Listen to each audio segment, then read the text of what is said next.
Dr. Jake Morrison walked down the long white hallway of Station Kepler 7. His footsteps made soft sounds on the metal floor.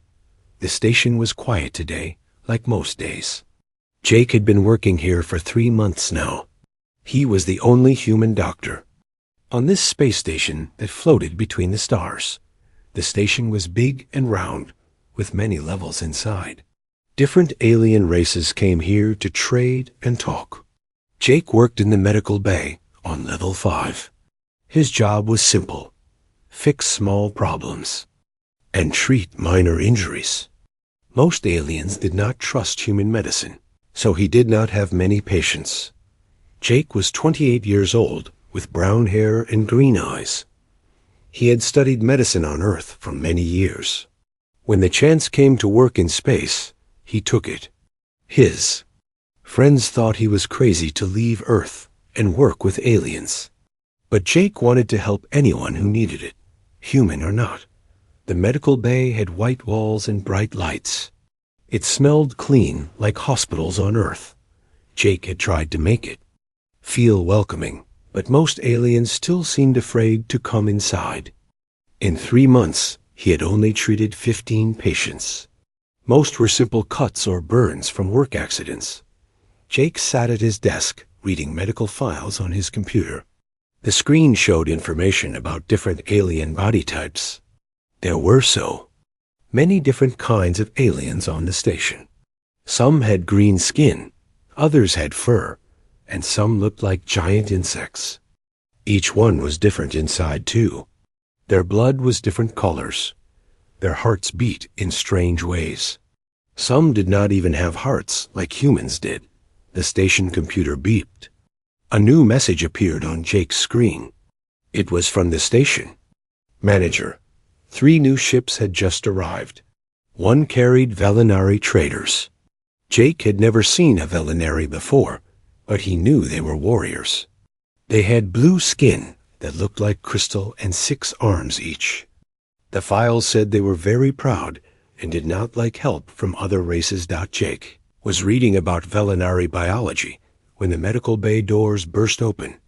The sound made him jump. A tall alien rushed inside carrying something small in her arms. Jake had never seen anything like her before. The alien was taller than Jake, maybe 7 feet tall. Her skin was blue and seemed to shine like broken glass. She had 6 arms, just like the files said. 4 of her arms held a small child. The other 2 arms waved in the air as she spoke in a language Jake did not understand. The woman's eyes were huge and bright yellow. Tears ran down her blue cheeks. She was clearly upset and scared. The child in her arms was not moving. Its skin was the same blue crystal color, but much paler. Jake could see right away that the child was very sick. Jake stood up quickly. He pointed to the examination table in the center of the room. The alien woman understood and placed the child gently on the table. Jake could see now that the child was very small, about the size of a human baby, but with the same 6 arms as its mother. The woman spoke again, louder this time. Her voice sounded like music, but sad music. Jake touched his communication device. On his belt, the device would translate her words into English. "Please help," the translator said in a flat computer voice. "My daughter is dying. The doctors on my world say there is no cure. She has the falling sickness. Her mind shuts down more each day." Jake looked at the child on his table. The little girl's breathing was very slow and weak. Her crystal blue skin was turning gray. Jake had never treated a Velinari before. He did not know anything about their bodies or their diseases. "What is your name?" Jake asked the woman. "I am Zareth. This is my daughter Lylin. She is only 2 cycles old." The translator made her voice sound flat, but Jake could hear the pain in the real words underneath. Jake gently touched the child's forehead. Her skin felt cold and hard, not like human skin at all. He could feel something strange happening inside her head. It was like electricity jumping around under her skin. Tell me about this falling sickness, Jake said. Zareth's yellow eyes filled with more tears. It started 1 month ago. First, she would stop moving for a few seconds. Then the stopping times got longer. Now she sleeps most of the day. The mind healers say her brain electricity is broken. They say she will die in 3 days. Jake felt his heart beating faster. 3 days was not much time. He did not know anything about veterinary medicine. Their bodies were completely different from humans. But looking at Zareth's face, he saw something he understood perfectly. He saw a mother's love for her child. "Why did you bring her to me?" Jake asked. "Why not go to other veterinary doctors?" Zareth was quiet for a moment. She looked down at her daughter. "I have been to all the best healers on 5 worlds. They all say the same thing. Nothing can be done. But then I heard about humans. I heard that humans try things that others will not try. I heard that humans do not give up." Jake felt the weight of her words. This alien mother had traveled across space to find him. She was trusting him with her child's life. No veterinary had ever trusted a human with anything important before. "I will try to help," Jake said. "But I need to learn about your daughter's body first. Can you get me information about veterinary medicine?" Zareth shook her head sadly. "The Council keeps all medical knowledge secret. They will not share it with outsiders. They are angry that I brought her here. But I do not care what they think. You are her only hope now." Jake looked down at little Leland on his table. Her breathing was getting even slower. Time was running out fast. He had no medical books about her species, no training in alien biology, no idea where to start, but he had something else. He had the determination to try everything possible to save this child. That was what made humans different. They never gave up, even when things seemed impossible. "I will need help," Jake said. "Can you stay with her while I contact other human doctors?"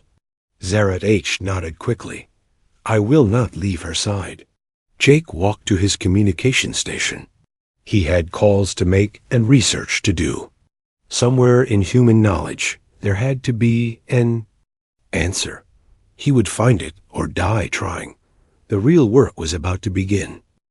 Jake worked through the night. His fingers moved fast across the computer keyboard as he searched for any information about veterinary biology. The station's main computer had very little data. Most of it was basic facts that everyone already knew. Veterinary had blue crystal skin. They had 6 arms. They lived on hot desert planets. They were warriors who did not trust other races. That was all the computer could tell him. Nothing about their brains, their blood, or their diseases. Zareth sat beside her daughter's bed. She had not moved for 6 hours. Her 4 lower arms held Lyland's small hands. Her 2 upper arms stroked the child's forehead.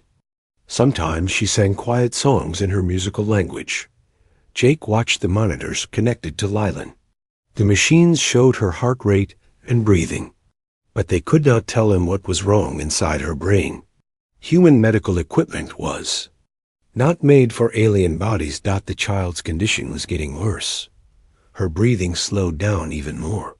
The strange electricity under her skin was jumping around more wildly. Jake could see it moving like tiny lightning bolts beneath her crystal.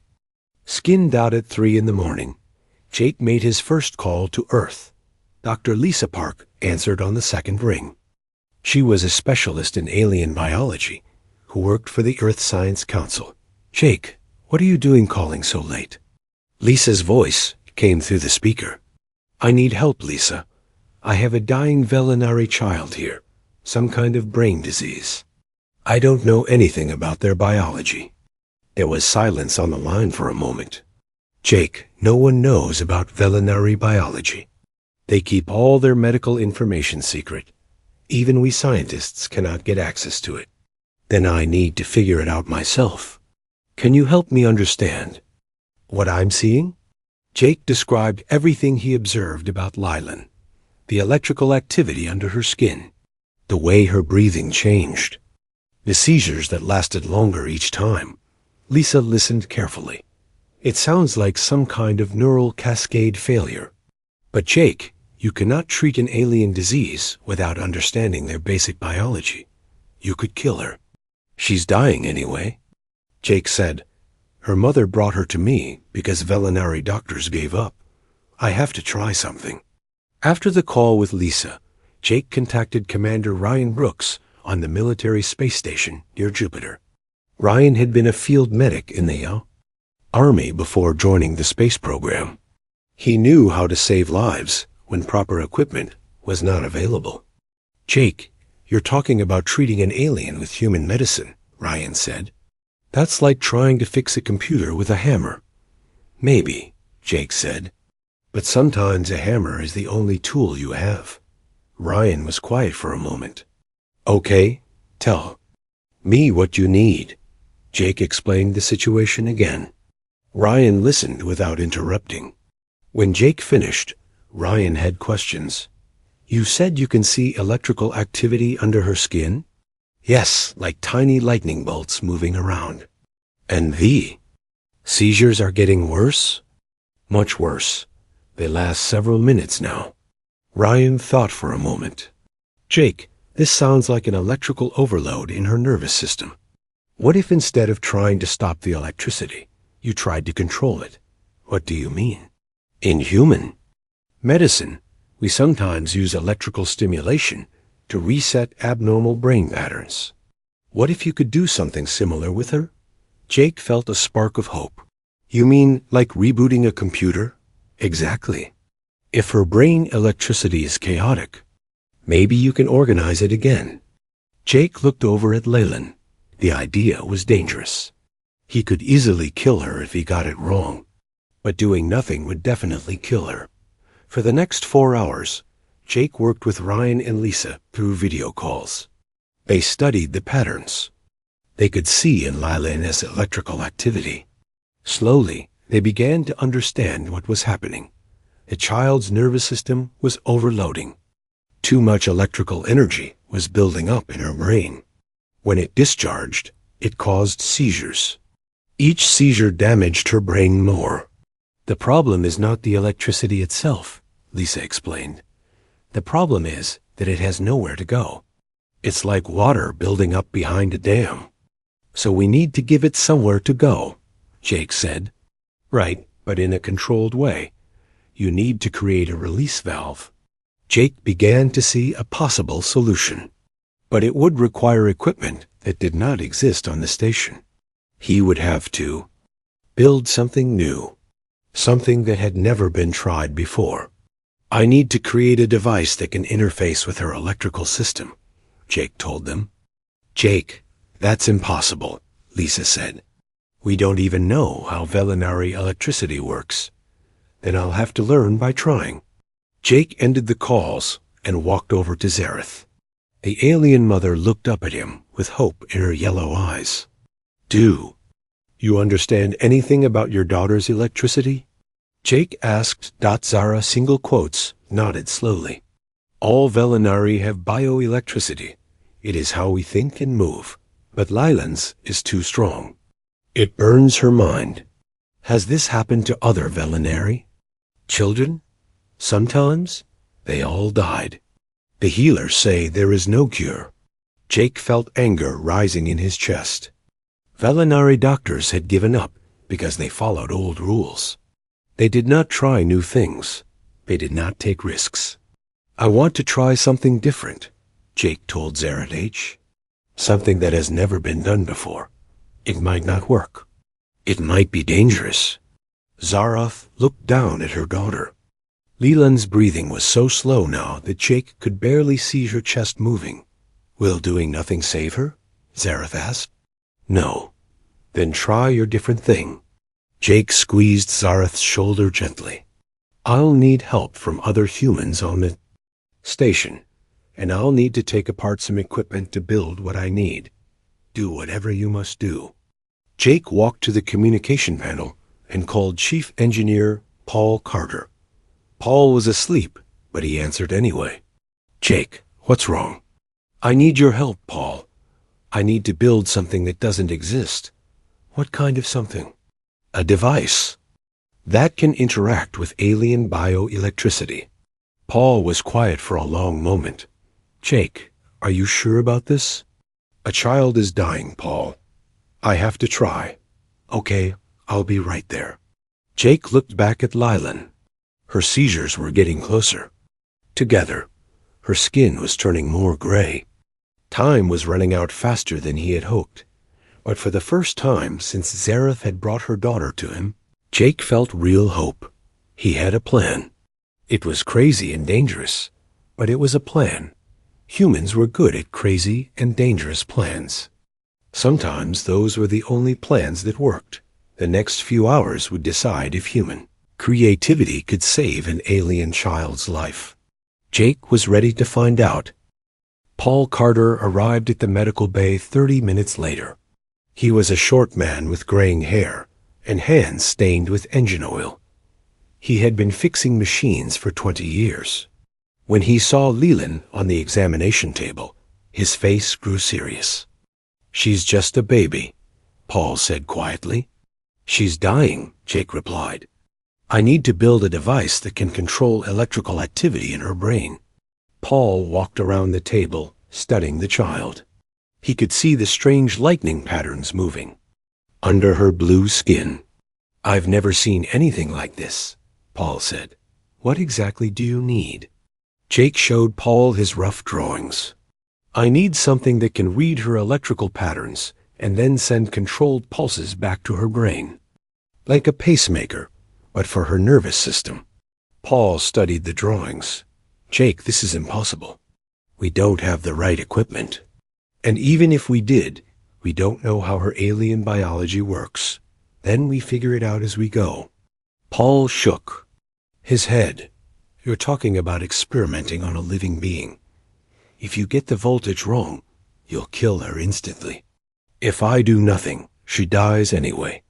Paul looked at Zareth, who was still holding her daughter's hands. The alien mother's eyes were full of desperate hope.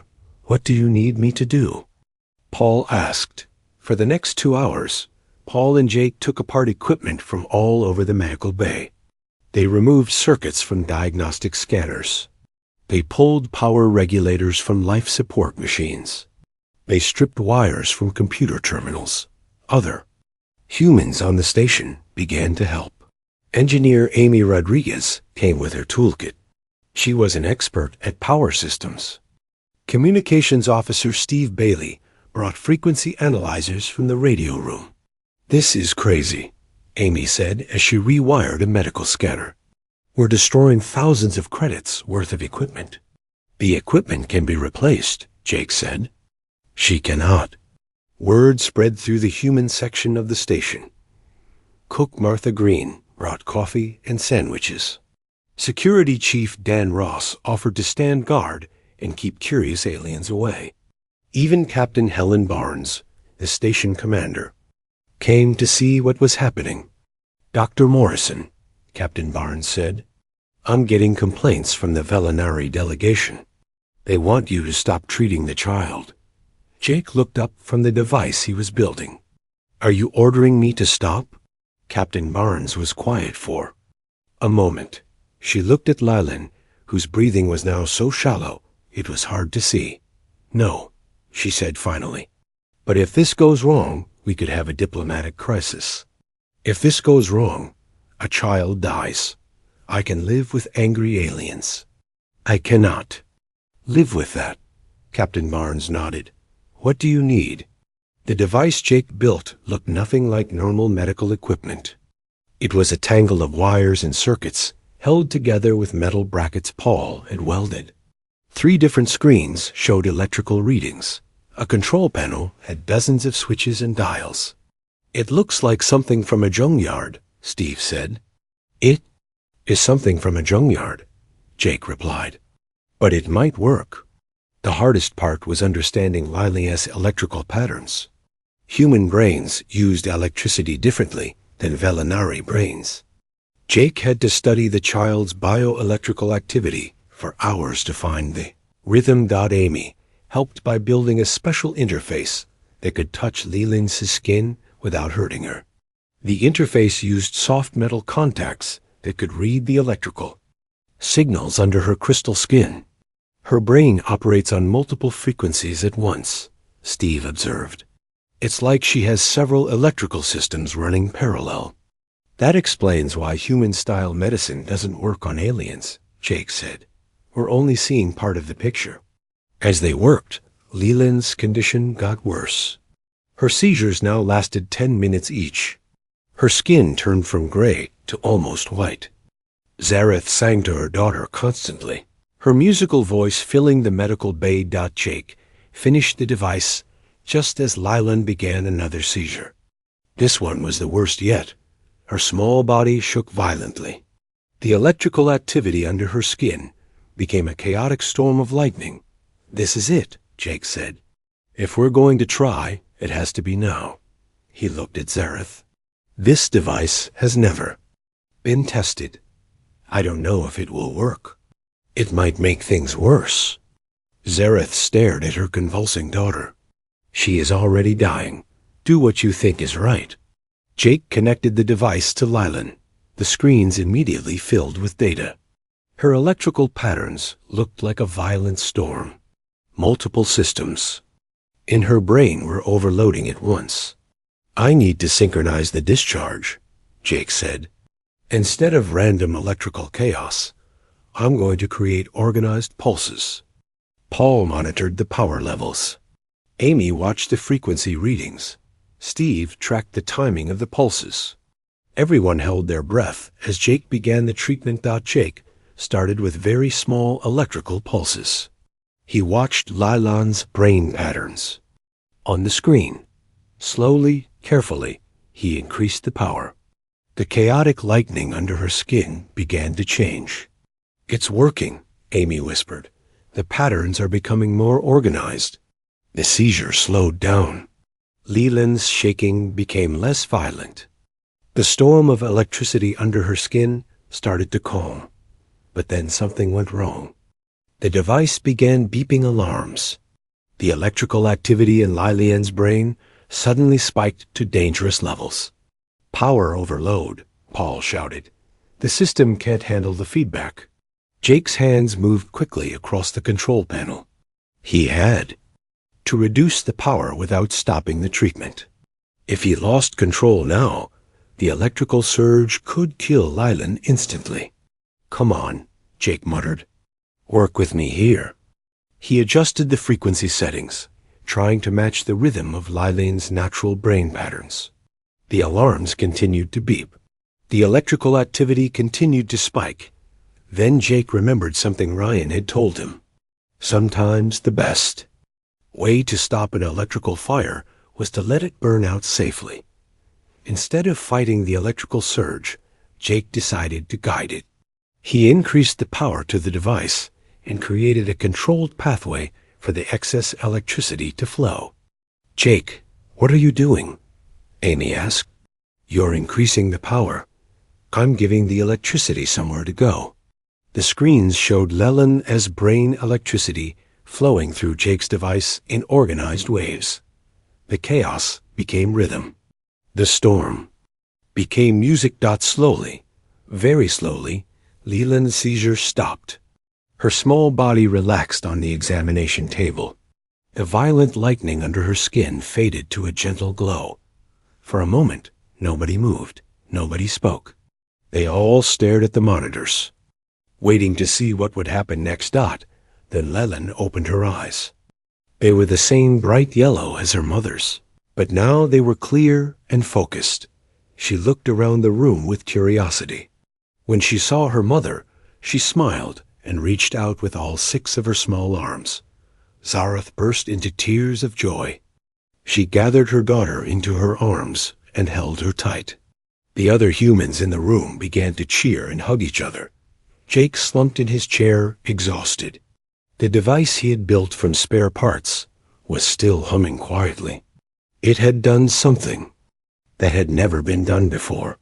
It had saved an alien life using human creativity and determination. But Jake knew this was bigger than just one child. What they had accomplished here would change everything. They had proven that humans could solve problems that others thought were impossible. They had shown that sometimes the best medicine was not following the rules, but breaking them. Word of their success would spread across the galaxy, and nothing would ever be the same again. News traveled fast through space. Within 6 hours of Lelin's recovery, every major space station and planet had heard about what happened on Station Kepler 7. A human doctor had saved a Velinari child using methods that no other race had ever tried. Jake was trying to get some sleep when his communication device started beeping nonstop. Messages poured in from across the galaxy. Scientists wanted to know how he did it. Doctors asked for detailed reports. Government officials demanded explanations. The first important visitor arrived 8 hours after Leland woke up. Dr. Elena Santos was the head of human medical research. She came on the fastest ship available, bringing a team of specialists. With her. Dr. Santos was a tall woman with silver hair and sharp eyes. She had studied alien biology for 15 years. When she walked into Jake's medical bay, she looked around with amazement. "Show me the device," she said immediately. Jake led her to the machine he had built from spare parts. It still sat beside Lelin's bed, humming quietly. The child was playing with small toys while her mother watched. Dr. Santos studied the device. Carefully, she traced the wires with her finger. She read the displays on the screens. She asked Paul and Amy dozens of technical questions. "This should not work," she said finally. "But it does work," Jake replied. "That's what makes it incredible." Dr. Santos and her team spent the next day examining everything Jake had done. They interviewed everyone who had helped. They studied the recordings of Leland's treatment. They tested the device with computer simulations. "Jake, you have changed everything," Dr. Santos told him. "This is not just about one patient. You have proven that cross-species medicine is possible." While the human doctors worked, something else was happening on the station. Alien delegations began arriving to see Leland for themselves. They wanted to witness the miracle with their own eyes. The first aliens to come were other Velinari. Elder Corvin, the senior Velinari representative, was furious when he arrived. He demanded to speak with Jake immediately. Elder Corvin was even taller than Zareth, with darker blue skin and scars on his arms from old battles. His yellow eyes burned with anger as he confronted Jake. "You had no right to interfere with Velinari affairs," he said through his translator. "Our medical knowledge is sacred.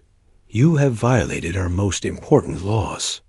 Jake stood his ground. "I saved a child's life.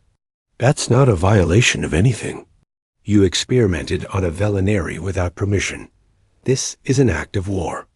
But before the argument could continue, Leland ran over to Jake. She hugged his leg with all 6 of her small arms and looked up at him with bright, healthy eyes. Elder Corvin stared at the child. He had been told she was dying. He had seen the medical reports that said there was no cure. Yet here she was, laughing and playing like any normal child. How is this possible? He whispered. Zara single quotes stepped forward. "The human doctor did what our healers could not do. He saved my daughter when everyone else had given up." Elder Corvin was quiet for a long time. Finally, he knelt down beside Leland. The little girl smiled at him and offered him one of her toys. "I must speak with the council," he said slowly. "This changes many things." More aliens arrived over the next few days. A delegation from the hegemony of advanced worlds came to study Jake's methods. These were the most scientifically advanced races in the galaxy. They had technology that humans could barely understand, but they were fascinated by Jake's simple approach. Dr. Kextar, a tall alien with green tentacles instead of arms, spent hours talking with Jake about human medicine. Your species thinks differently than ours, Dr. Kekstar said. We follow established procedures. We use proven methods. But you improvise. You create new solutions on the spot. We do what works, Jake said simply. Yes, but that is exactly the point. Other races do what is supposed to work. Humans do what actually works. The Crystalline Collective sent observers to study the device Jake had built. They were beings made of living crystal, somewhat like the Velinari, but completely different in other ways. They communicated by changing colors instead of speaking. Crystal beings were amazed that Jake had created a working device from such simple parts. Their own medicine required complex machines that took years to build. Jake had solved the same problem in a few hours using spare parts. Captain Barnes called a meeting of all the human staff on the station. The conference room was packed as she stood up to speak. In the past week, we have received over 300 requests for information about Dr. Morrison's treatment methods, she said. 50 different species want to send medical teams here to study what we've done. She looked around the room at the faces of her crew. People, we are no longer just a small diplomatic outpost. We have become the center of galactic medical research. Cook Martha Green raised her hand. Does this mean we're going to be famous? It means we're going to be very busy, Captain Barnes replied. The biggest change came from an unexpected source. 3 days after Lavin's recovery, the Velinari Council made an announcement that shocked the entire galaxy. For the first time in their history, the Velinari were opening their medical databases to other species. They wanted to share their knowledge and learn from others in return. Elder Corvain delivered the message personally to Jake. A council has decided that medical knowledge should not be kept secret if it can save lives. Your actions have taught us that healing is more important than pride. Jake was amazed. You're really going to share your medical secrets? Not just share them. We want to work together. Velinari medicine combined with human creativity could save many lives. The announcement sent shockwaves through the diplomatic community. If the proud, secretive Velinari were willing to share their knowledge, what would other races do? The answer came quickly. Within a week, 12 different species had announced new medical cooperation programs. The hegemony of advanced worlds proposed creating joint research stations. The Crystalline Collective offered to share their healing crystals. Even the mysterious shadow folk, who rarely talked to other races, sent a message of interest. Dr. Santos pulled Jake aside during one of the busy days. Do you understand what you've started? She asked. Jake looked around the medical bay, which was now full of alien doctors and scientists studying his improvised equipment. Leland sat in the corner, drawing pictures with crayons that Amy had found for her. I just tried to save one child, Jake said. You did more than that. You've created a revolution in galactic medicine. Races that have been isolated for centuries are now working together. Jake watched Leland show her drawings to a group of fascinated alien scientists. The child was healthy and happy, completely unaware that her recovery had changed the course of history. Good, Jake said. Maybe now other children won't have to die from diseases that someone, somewhere, knows how to cure. Dr. Santos smiled. That's exactly the point. You've proven that the barriers between our species are not as important as the things we share. As Jake looked around the crowded medical bay, he realized that this was just the beginning. Word was still spreading across the galaxy. More species would come. More knowledge would be shared. More lives would be saved. All because one desperate mother had trusted a human with her dying child. All because humans refused to accept that some problems were impossible to solve. The galaxy was about to learn what humans had always known, that the best solutions often come from the most unexpected places. 6 months had passed since Leland's recovery. Station Kepler 7 had grown 3 times larger to handle all the new visitors. What started as a small diplomatic outpost was now the most important medical research center in the galaxy. Jake walked through the expanded medical complex, amazed at how much had changed. Where once he had worked alone in a small room, now dozens of doctors from different species worked together in large laboratories. The walls hummed with the sounds of alien languages mixing with English. In one lab, Dr. Kextar from the hegemony worked with human Dr. Lisa Park to develop new treatments for brain diseases. The green-tentacled alien and the Earth woman had become close friends despite their very different biology. In another room, Velinari healers taught human doctors about bioelectrical medicine. Elder Corving himself had become a regular visitor, working directly with Jake to create new devices that combined Velinari knowledge with human creativity. The biggest change was in the children's ward. When word spread about Lylon's cure, desperate parents from across the galaxy began bringing their sick children to Station Kepler 7. Jake now led a team of 20 doctors who specialized in treating diseases that had once been considered impossible. To cure. Today was special because they were celebrating the opening of the new Interspecies Medical Academy. Students from 50 different worlds had come to learn the new cooperative approach to medicine that Jake had started. Jake found Lylon in the children's play area. She was now bigger and stronger, with bright, healthy crystal skin that sparkled in the light. She was teaching a group of young alien children how to play a human game called tag. Uncle Jake, she called when she saw him. She had learned to speak basic English along with her own Velinari language. Jake knelt down as Leland ran to him with her 6 arms spread wide for a hug. "Hello, little one. Are you having fun with your friends?" "Yes, I'm teaching them Earth games. They're very funny." Jake looked at the group of children playing together. There was a young crystalline whose body shifted colors when he laughed.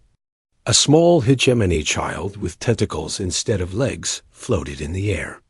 2 human children from Earth ran around with 3 alien children Jake didn't recognize. "They all play together so well," Jake observed. "Why wouldn't they?" Leland asked with the simple wisdom of a child. "Playing is fun no matter what you look like." Zareth appeared beside them. A Zealandary mother had become Jake's assistant and translator. She helped alien families understand human medical procedures and made them feel welcome on the station. "The opening ceremony is about to start," Zareth told Jake. "Captain Barnes wants you to give the welcome speech." Jake felt nervous. Important. Leaders from across the galaxy had come for today's ceremony. He was just a doctor who had gotten lucky with 1 patient. But everyone seemed to think he was some kind of hero. The ceremony was held in the station's main auditorium. Delegates from over 100 different species filled the seats. Jake had never seen so many different kinds of aliens in one place. Captain Barnes introduced Jake to loud applause. As he walked to the podium, Jake saw familiar faces in the audience. Dr. Santos and her research team sat in the front row. Elder Corvin had brought a delegation of Velinari healers. Even the mysterious shadow folk had sent representatives. But the face that gave Jake courage was Lylon, sitting with her mother in the 3rd row. The little girl waved all 6 of her arms when she saw him looking at her. "6 months ago, Jake began. A desperate mother brought her dying child to my medical bay. I had never treated a Velinari before. I didn't know their biology or their medicine. By all logical standards, I should have refused to help." The audience listened carefully as translators converted his words into dozens of different languages. "But I learned something that day. Love is universal. A mother's fear for her child looks the same whether she has 2 arms or 6. Desperation sounds the same in any language. And hope burns just as bright in yellow eyes as it does in human ones." Jake paused and looked around the auditorium. We used to think our differences made cooperation impossible. Different biologies, different cultures, different ways of thinking. But Leland taught us that our differences are actually our greatest strength. He pointed to the mixed group of doctors in the audience. Velinari bioelectrical knowledge combined with human creativity saved her life. Crystalline healing methods mixed with hegemony technology have cured diseases we thought were incurable. Shadow folk medicine merged with earth antibiotics has stopped 3 different plagues. The audience began to applaud, but Jake raised his hand to continue. Today, we open this academy not just to teach medicine, but to teach cooperation. The students who graduate from here will return to their worlds carrying something more valuable than medical knowledge. They will carry the understanding that we are stronger together than we ever were apart. Jake's voice grew stronger as he spoke. Every species here has faced diseases they couldn't cure alone. Every world has lost children to illnesses their doctors couldn't understand. But together, working as one galactic community, there is no disease we cannot fight, no condition we cannot treat, no child we cannot save. The applause was thunderous. Aliens who had been enemies for centuries stood and cheered together. Jake saw tears in many eyes, including his own. After the ceremony, Jake walked back to his office. The day had been long and emotional. He was looking forward to some quiet time to review patient files, but he found Commander Ryan Brooks waiting for him. Jake's old friend had come from the Jupiter station to attend the ceremony. "Jake, you've started something incredible here," Ryan said. "But I think you should know what's happening back on Earth." Jake poured coffee for both of them. "What do you mean?" "The Earth Council is planning to build 50 more stations like this one. They want to create a network of cooperative medical centers throughout human space. And other species are doing the same thing." Jake sat down heavily in his chair. 50 stations? That's just the beginning. The Velinari are building 12. The hegemony is planning 20. Even species that barely talk to each other are starting. Joint medical programs. Ryan leaned forward. "Jake, you haven't just changed medicine. You've changed how the entire galaxy thinks about cooperation." Before Jake could respond, his door chimed. Leland peered around the edge, still wearing the fancy dress she had worn to the ceremony. "Uncle Jake, can I come in?" "Of course, little one." Leland ran to his desk and climbed into his lap. She had grown a lot in 6 months, but she was still small enough to curl up in his arms. "I heard your speech," she said in her careful English. "You said I taught everyone something. You did. You taught us that helping each other is more important than our differences." Leland was quiet for a moment. "I don't remember being sick, but Mama says I was very sick and you made me better. Your mama brought you to me because she loved you enough to trust a stranger. And you loved me enough to try even when you didn't know how." Jake felt his throat tighten. Sometimes children understood things better than adults. "Yes," he said quietly. "That's exactly right." Leland hugged him with all 6 arms. "I'm glad Mama trusted you. Now lots of children will get better because of what you learned from helping me." After Leland left with her mother, Jake stood at his office window, looking out at the stars. Ships from dozens of worlds moved between the stars, carrying patients and doctors and medical supplies to places that needed help. Dr. Santos appeared beside him. "Regrets?" she asked. "About what?" "About giving up your quiet life to become the most famous doctor in the galaxy." Jake thought about his old life on Earth, his small practice, his simple routines, his predictable days. Then he thought about Leland's laughter, about the alien children playing together, about diseases being cured and lives being saved. "No," he said. "No regrets at all." "Good, because I have news. The Galactic Health Council wants to offer you the position of Director of Interspecies Medicine. You would oversee medical cooperation programs across the entire galaxy." Jake was quiet for a long moment. That's a big job. The biggest.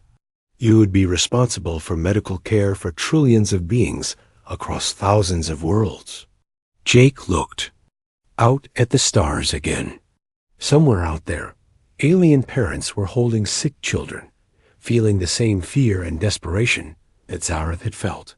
Somewhere, doctors from different species were working together to find cures that none of them could discover alone.